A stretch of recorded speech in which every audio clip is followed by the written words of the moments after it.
trucks. Ready? Hold up. Nice, son. We got to come up a little more. Ready? Ready? All right, forward. All right. Ready? Hold on. Let's get a quick rundown of the process we're about to do. Where this truck came from, little metro history, mostly of this truck. We'll get into further detail later. This is just the intro. We're going to cover step by step, frame stripping, straightening, soda blasting, painting. So like that. It's that rust under there. That on bolts to get these brackets off anyway, and that's cast. And like those, we'll get these off too, and then we'll bolt them back on, and then we'll weld them in place. I'll get it all apart. Get it just some quick chassis saver paint, strip it down. It'll take me seriously a day to do that, and then 2 days counting taking it apart and putting it back together. So 2 days on that, and it'll be ready to put this back in there. So we'll just boom, and and that's all we're gonna do to this, because we have to do that now. It'll be off the stand, it'll be back in the wheels. This will all be Raptor lined underneath, and the acrylic up here. This is all Raptor line solid, because it's all you're going to, it's the only insulation up here. That will get the factory insulation put back in. Not factory, okay. There was, the headliner, I believe, is the only thing that came from the factory. There's like a Mylar. You could see there's an insert for it and insulation up there, because otherwise when it rains, it sounds like you're getting fired upon. All right, but the sides were definitely, like those rails there, were dealer installed. They didn't come with that. And then there was insulation and plywood, old school 70s plywood there, maybe late 60s, whatever.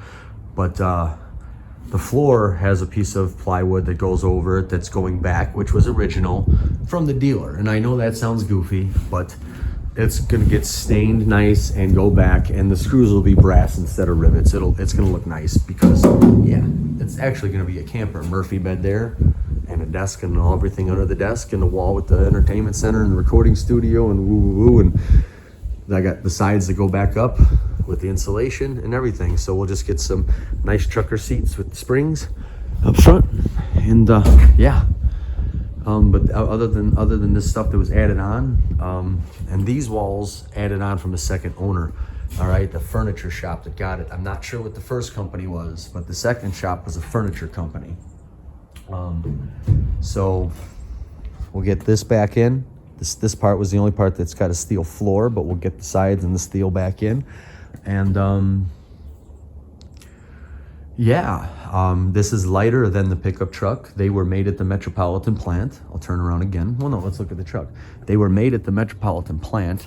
This is magnesium. Everything else is aluminum. That's magnesium. That's magnesium. There's a lot of magnesium parts in here. So this will all be lined as well. All right. And yeah, I got everything ready to go back in here. We just need a new wiring harness, and I want to get some dualies, but I know my ugly welds. Are you a welder or a grinder? Neither. I'm a necromancer. I'm ERIK the wrench. So we'll get this all back together. The engine's on a stand, and yeah, they made these at the Metropolitan Body Plant in Pittsburgh, Pennsylvania, and they went on strike in '68. There was some problems between management and union, and it turned out that management was dirty, and whatchamacallit, yeah, so they just got pulled from there, and these went out of style anyway. People started wanting the smaller vans, like regular vans were no longer little vans. They started getting big, and for some reason people started preferring that, when you can't even stand up in them. I think they're horrible. They're horrible unless you have to go underneath little tiny bridges. I don't get them, but right. So we'll get her back in the ground. The top up there is Raptor lined, okay? And we'll get some solar panels and a mount for a big CB antenna. And, it'll just be modest and simple. And everything will be nice and tucked away. And it'll all look original, except the Murphy bed and the two cabinet areas up front. So, I'm ERIK the wrench. Like and subscribe.